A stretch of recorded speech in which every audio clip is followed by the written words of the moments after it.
आप पाकिस्तान का पानी ना डाइवर्ट कर सकते हैं, ना इसको रोक सकते। अगर ये आप करेंगे तो we will treat it as an act of war. How can we give up इस एक बूंद भी उस पानी से। भूले ना पुलवामा में क्या हुआ था 2019 में, पाकिस्तान को ब्लेम किया गया कि जी ये सब पाकिस्तान का किया धरा है। हमने अल्हम्दुलिल्लाह इस दफा इंडिया का नैरेटिव बिल्ड नहीं होने दिया और हम इंटरनेशनल इंडिपेंडेंट इंक्वायरी इन्वेस्टिगेशन के लिए तैयार हैं, जिसका आज तक जवाब नहीं आया। अपने हिस्से की एक बूंद भी किसी को नहीं लेने देंगे। भारत पाकिस्तान का पानी नहीं रोक सकता। हिंदुस्तान की जानिब से पानी रोकना ऐलान जंग तस्वुर होगा। नायब वज़ीर आज़म इसहाक डार ने फिर वाज़े कर दिया। मलेशिया में तकरीब से खिताब के दौरान इसहाक डार ने कहा कि पहलगाम वाक़े पर भारत ने बेबुनियाद इल्ज़ामात आयद किए। हमने गैर जानिबदाराना तहकीकात की पेशकश की। पाकिस्तान के बहादुर और बासलाहियत पायलट्स ने भारत के 6 लड़ाका तैयारे मार गिराए, जिनमें से 4 राफेल थे, जिनके बारे मोदी 2019 में कहते थे कि राफेल होता तो नतीजा और होता। हमारा मिसाइल प्रोग्राम पाकिस्तान के लिए ढाल बन चुका। कोई पाकिस्तान को मैली आंख से देखने की जुर्रत नहीं कर सकता।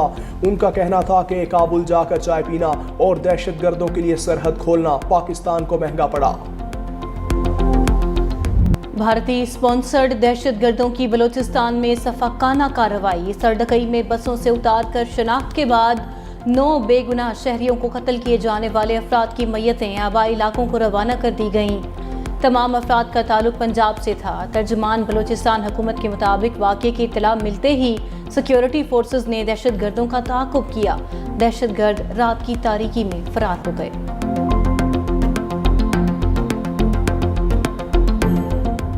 बाप के जनाजे में शिरकत के लिए दुनिया पुराने वाले 2 भाई भी फितनाल हिंदुस्तान के दहशतगर्दों की सफाकियत का निशाना बन गए। उस्मान और जाबिर अपने वालिद के जनाजे में शिरकत के लिए दुनिया पुरा रहे थे कि दहशतगर्दों ने बस से उतार कर गोलियां मारी।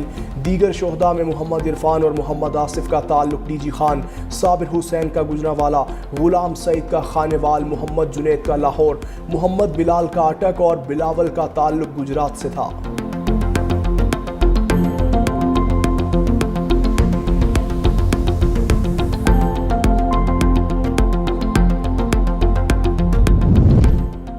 सदर और वज़ीर आज़म की बलूचिस्तान के इलाके सरडकई में मुसाफिरों के कत्ल की शदीद मजम्मत। सदर आसिफ अली जरदारी का कहना है दहशतगर्द किसी रियायत के मुस्तहिक नहीं हैं। वज़ीर आज़म शहबाज शरीफ कहते हैं बेगुनाह अफराद के खून का बदला लिया जाएगा। दहशतगर्दी के नासूर को जड़ से उखाड़ कर दम लेंगे।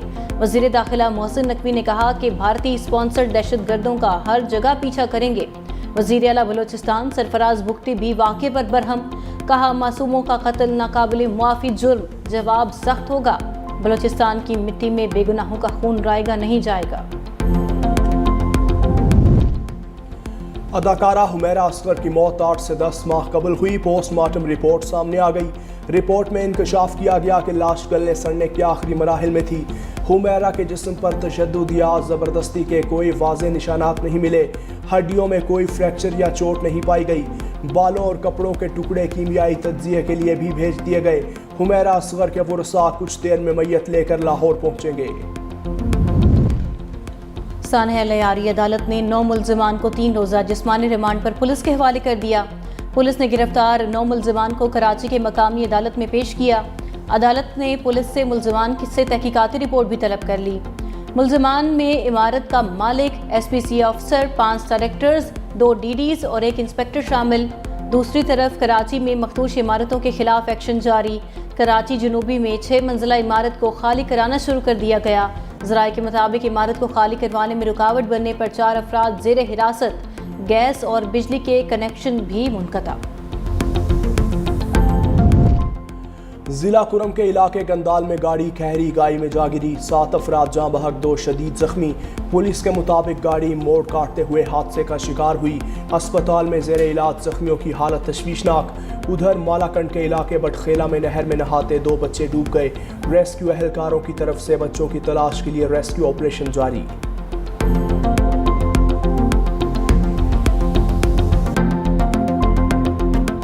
हुकूमत और ब्यूरोक्रेसी ने चीनी की दरामद और बरामद को खेल ही बना लिया।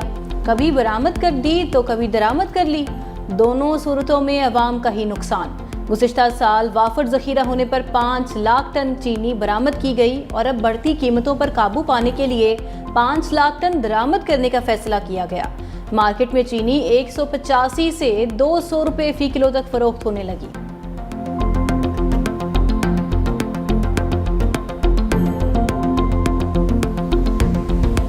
गवर्नमेंट को कहते थे चीनी जोर, अब इन्होंने क्या किया है? हुकूमत अक्सर कहती है कि चीनी जो सी है पाकिस्तान में बहुत है, लेकिन एक्सपोर्ट कर दी जाती है, फिर उसको जनाब दोबारा मंगाया जाता है यहाँ। तो हमारे हुक्मरान जो है इनकी अपनी शुगर मिले हैं, अपनी मर्जी से रेट निकालते हैं, अपनी मर्जी से ब्लैक करते हैं। आए रोज हुकूमत कोई न कोई ओछे हथकंडे इस्तेमाल कर रही है अवाम को जलीलो ख्वार करने के लिए। इन्होंने खुद को नवाजना है, गरीब अवाम का किसी ने कोई ख्याल नहीं करना, गरीब अवाम तड़पती रहे।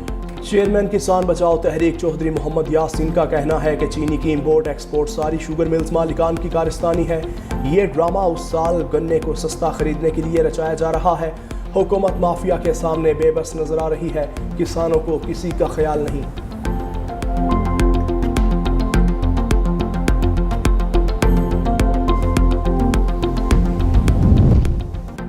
पाकिस्तान स्टील मिल्स की बहाली के लिए अहम पेशरफ्त। पाकिस्तान और रूस ने पाकिस्तान स्टील मिल्स की बहाली के लिए मुआहिदा कर लिया। मॉस्को में पाक रूस मुआहिदा, पाकिस्तान स्टील मिल्स को जदीद बनाने का फैसला। एलामिया के मुताबिक स्टील मिल्स की बहाली के लिए रूस के साथ शराकत दारी, नई सनतें तारीख रकम होगी।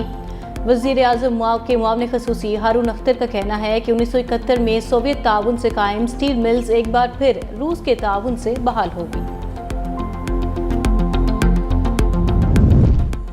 7 दहाइयों से जिस निज़ाम से मुल्क चलाने की कोशिश की गई उससे पाकिस्तान की तरक्की मुमकिन नहीं। वज़ीर आज़म शहबाज शरीफ की वजारतों की कारकर्दगी बढ़ाने और हर शोबे के माहिरीन की खिदमात हासिल करने के लिए इस्लाहाती अमल की हिदायत। वज़ीर आज़म ने कहा, हुकूमत की अव्वल तरजीहात में फरसूदा निज़ाम को जदीद डिजिटल और मुअस्सर गवर्नेंस के निज़ाम में तब्दील करना होगा। निज़ाम की तब्दीली के लिए बैनुल अक़वामी शोहरत याफ्ता माहिरीन की मुआवनत इंतहाई ज़रूरी है। थर ने बिजली प्रोड्यूस की है, उस इलाके की इकोनॉमी को चेंज करने का पूरा पोटेंशियल है। सिंध पाकिस्तान की एनर्जी बास्केट, हमारे पास हर किस्म की एनर्जी रिसोर्स मौजूद है। थर का जो कोयला है उसमें इतनी पोटेंशियल है, सऊदी अरब और कुवैत के सारे एनर्जी रिजर्व्स को मिलाया जाए तो उससे भी ज़्यादा। थर ने बिजली पैदा की, इलाके की मईशत को बदल दिया। ये मंसूबा पाकिस्तान की मईशत को भी बदल सकता है। वज़ीर आला सिंध मुराद अली शाह का तकरीब से खिताब, कहा, हम वाफर बिजली पैदा करते हैं फिर भी हमें शदीद लोड शेडिंग का सामना है। तकरीब से खिताब करते हुए वज़ीर तवानाई सिंध नासिर हुसैन शाह का कहना था कि हम बड़ी इंडस्ट्री को ग्रीन एनर्जी पर मुंतकिल करना चाहते हैं। सबसे सस्ती बिजली थर के कोयले से पैदा हो रही है। नासिर शाह की शर्जील मेमन की तारीफ, कहा, वज़ीर ट्रांसपोर्ट शर्जील मेमन ने इलेक्ट्रिक गाड़ियों के मंसूबे पर ज़बरदस्त काम किया है। ईवी बसेस जो हैं उनको शुरू किया गया पहली दफ़ा और उनको भी मज़ीद फ़रोग़ दिया जा रहा है। फिर ईवी बाइक्स हैं और हमारी गवर्नमेंट के ही प्रोजेक्ट हैं जिसमें हमारे जो ट्रांसपोर्ट के मिनिस्टर हैं शर्जील साहब, उन्होंने भी काफ़ी काम किया है। ईवी बाइक्स की डिस्ट्रीब्यूशन है और अभी बहुत सारे इंसेंटिव्स हैं ख़ासतौर पर बसेस के लिहाज से। ओपोजिशन के 26 मुअत्तल अरकान की स्पीकर पंजाब असम्बली मलिक अहमद खान से मुलाकात। ज़राए के मुताबिक ओपोजिशन के अक्सरियती अरकान ने मुफाहमत का रास्ता इख्तियार करने की राय दी। ओपोजिशन अरकान ने स्पीकर से गुफ्तगू में कहा कि असम्बली से बाहर रहकर अवाम और जमात के लिए कुछ नहीं कर सकते। दोनों तरफ से मुज़ाकरात जारी रखने पर इत्तेफाक। स्पीकर मलिक अहमद खान और ओपोजिशन अरकान के दरमियान मुज़ाकरात का दूसरा सेशन होने का इम्कान। ओपोजिशन लीडर मलिक अहमद खान बच्चर ने मीडिया से गुफ्तगू में कहा, हमने इत्तेफाक किया है कि बातचीत जारी रखकर मामले को हल करेंगे।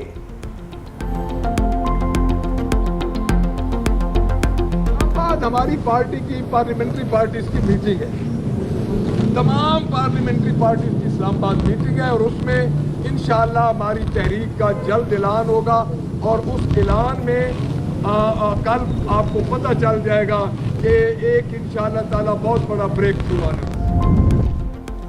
सानिया 9 मई इंसदादी दहशतगर्दी अदालत लाहौर का शाह महमूद कुरैशी, साबिक गवर्नर उमर सरफराज चीमा और मियां महमूद रशीद की दरख्वास्त जमानत खारिज करने का हुक्म। जज मंजर अली गुल ने समात की दरख्वास्तों पर फैसला सुनाया। मुल्जिमान पर जिना हाउस के करीब पुलिस की गाड़ियां जलाने का इल्ज़ाम है।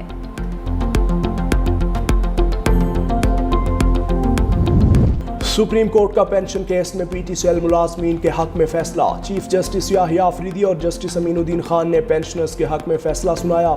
जस्टिस आयशा मलिक ने अक्सरियती फैसले से इख्तिलाफ किया।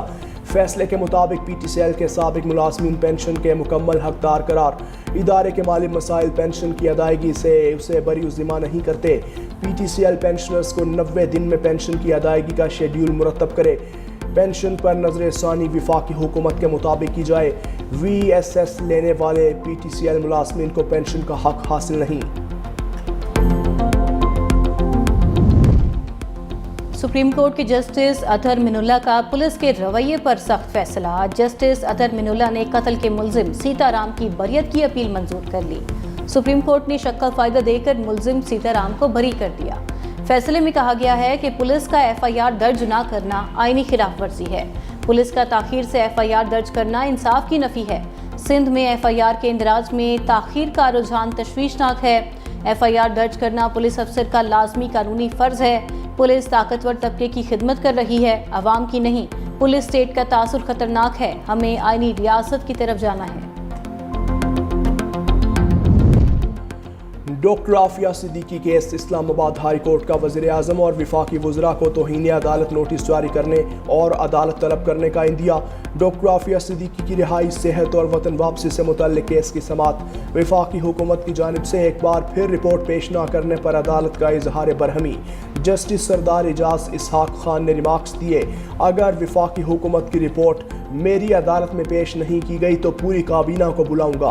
क्यों ना वफाकी काबीना में शामिल तमाम वज़रा के खिलाफ तौहीन अदालत की कार्रवाई शुरू की जाए।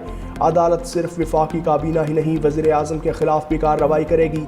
अदालत ने रिपोर्ट पेश करने के लिए एडिशनल अटॉर्नी जनरल को आइंदा हफ्ते तक मोहलत दे दी। समाअत 21 जुलाई तक मुलतवी। डिस्ट्रिक्ट एंड सेशन अदालत इस्लामाबाद ने 2 सहाफ़ियों के YouTube चैनल्स बंदिश का हुक्म मुअत्तल कर दिया। अदालत ने सहाफ़ी मतीउल्लाह जान और असतूर के YouTube चैनल्स बंद करने का हुक्म मुअत्तल किया। जुडिशल मजिस्ट्रेट अब्बास शाह ने 27 सफ़ात सहाफ़ियों की YouTube चैनल्स ब्लॉक करने का हुक्म दिया था।